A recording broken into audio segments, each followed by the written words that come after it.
Sir, आप चंदवाजी थाना क्षेत्र के नए आईपीएस नियुक्त हुए हैं। इस क्षेत्र में जो युवाओं में नशे के प्रति जो एक प्रकार का वो समन्वय हुआ है, ड्रग माफिया जो क्षेत्र के अंदर काफ़ी रूप से इस इलाके के अंदर युवाओं को भ्रमित कर रहे हैं और युवाओं को इसमें नशा के जाल में डालने का प्रयास कर रहे हैं। इस क्षेत्र में ज़्यादातर यूनिवर्सिटीज़ और होटल रिजॉर्ट हैं।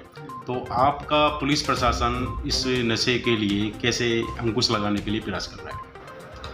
देखिए, जो मुद्दा बता रहे हैं बहुत ही सीरियस मैटर है, ना केवल कॉलेजेस के लिए बट हमारे पे समाज भी है, पूरा गांव बसे हुए हैं।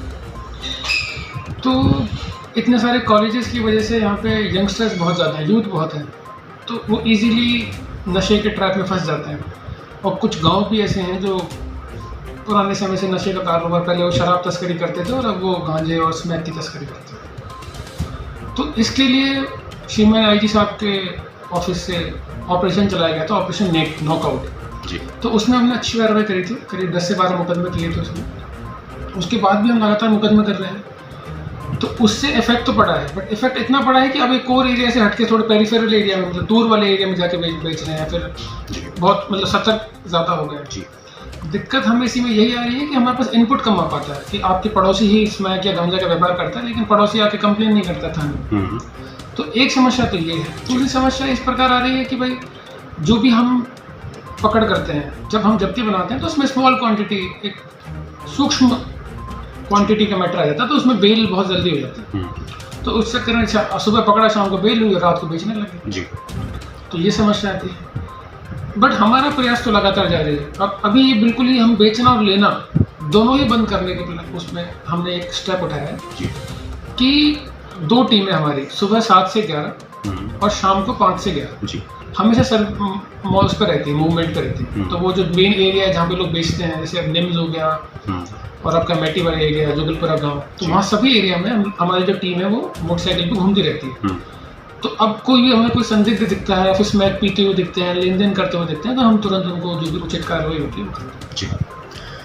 सर, आप जो क्षेत्र में आपने जिक्र किया, निम्स यूनिवर्सिटी है, बड़े होटल रिजॉर्ट हैं, तो इनके जो डायरेक्टर हैं या इनके जो प्रोफेसर्स हैं या हॉस्टल के वार्डन हैं, तो क्या आप समय समय पर इनके हॉस्टल्स जो स्टूडेंट्स के हैं, इनकी क्या सघन जांच के लिए कोई व्यवस्था है? Narcotics control bureau, drug control आयुक्तालय और पुलिस प्रशासन तीनों का संयुक्त रूप से बहुत ही सजगता के साथ में इस समय काम कर रही है, छापेमारी कर रही है और उसके आशा अनुरूप परिणाम भी आ रहे हैं। तो आप इसमें गेट टुगेदर का प्रोग्राम भी करने जा रहे हैं कि जिससे अभिभावकों को भी मालूम पड़े कि जो उनके स्टूडेंट्स हैं वो क्या कर रहे हैं? नहीं, ये बहुत ही अच्छी बात है, लेकिन जैसे मेरी नियमित रूप से जो अपने रजिस्ट्रार और एनडीएम्स के उनसे बात होती रहती है, तो वो भी काफ़ी इस चीज़ को लेकर चिंतित हैं। कोई भी अपने कॉलेज में नहीं चाहता है कि उसका ड्रग्स का अड्डा बने, क्योंकि उनको भविष्य में देखना है कि बच्चों को जो एडमिशन है वो कम हो जाएगा अगर आपका ड्रग्स का इतना जी। तो वो लोग भी अपने कॉलेजेस में पैम्फलेट और बैनर्स लगा के उस चीज़ का विरोध करते हैं। और एनडीपीएस एक्ट हमें तो पावर देता ही है कि हम किसी भी जगह की अगर हमको डाउट है कि यहाँ पर ड्रग्स का व्यापार हो रहा है तो हम उस पर चेकिंग कर सकते हैं। सबसे बड़ी बात जी। पुलिस का कोई विशेष सर नवाचार अभी चल रहा है जो राज्य सरकार के निर्देश के अनुसार? नहीं, मैं बता रहा हूँ, ऑपरेशन नॉकआउट चल रहा है पूरे रेंज में जी, जिसमें हम एनडीपीएस के खिलाफ अच्छी कार्रवाई करते हैं।